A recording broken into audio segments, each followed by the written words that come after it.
DHL VC today is the result of a small idea, like the startups of today, that gave birth to a large global industry.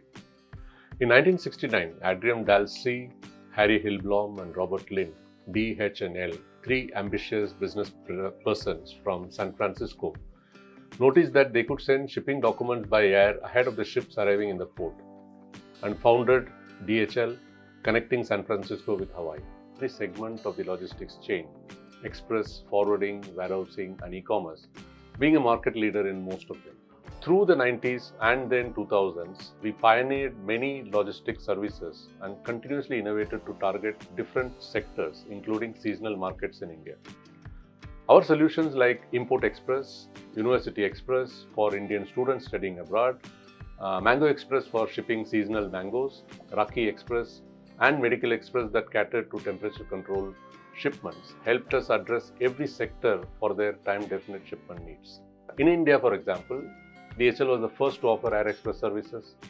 First and only clearance facility in Delhi was opened in 2004 and later in 2008 in Bengaluru. Last year, we expanded Bengaluru Gateway, which is industry's largest airside facility in India.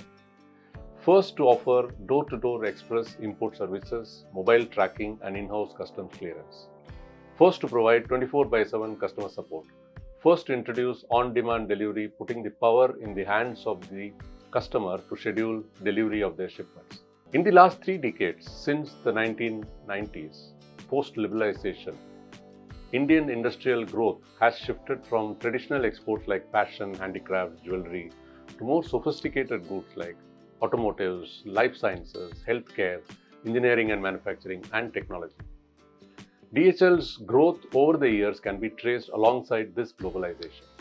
We steadily expanded our portfolio into these emerging sectors to cater to the growing demands of cross-border trade and played a key role not just for large enterprises but also for MSMEs to reach out to the complex global markets with ease. E-commerce is changing the commercial behavior and rewriting the international trade playbook. More and more consumers today are embracing e-commerce, a mega trend which accelerated during the pandemic but is also definitely here to stay. Looking into the future, e-commerce will remain significant not just for B2C but also for B2B trade. Today, millennials are business decision makers and key drivers of global e-commerce growth. We have also noticed this trend among our customers, who are now increasingly startups, MSMEs, and local businesses that desire to ship internationally. We also developed a trade automation service TAS website for businesses to understand logistics costs and trade regulations for various countries.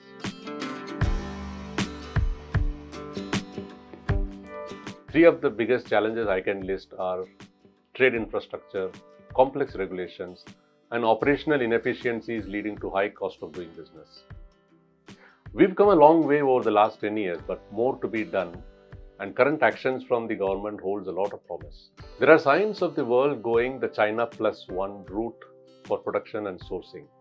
The recently released DHL Trade Growth Atlas report of 2022 shows that India stands to benefit as its share of global trade will double by 2026. The National Logistics Policy is therefore very timely. The 4 things NLP speaks about is simplification of processes, digitalization, interoperability of multimodal transport, and more importantly, the focus on cost of doing business.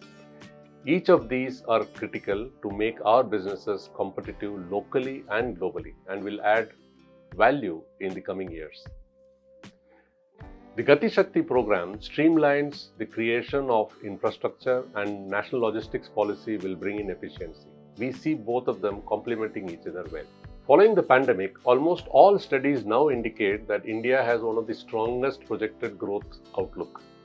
The DHL Trade Growth Atlas report of 2022 highlights a 6% trade volume growth rate for India from 21 to 26.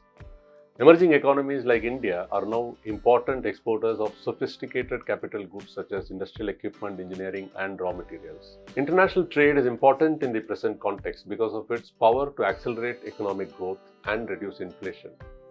As the Indian economy regains its foothold post the pandemic, in the medium term, sectors such as healthcare, technology, engineering and manufacturing, food items will see an increase in exports.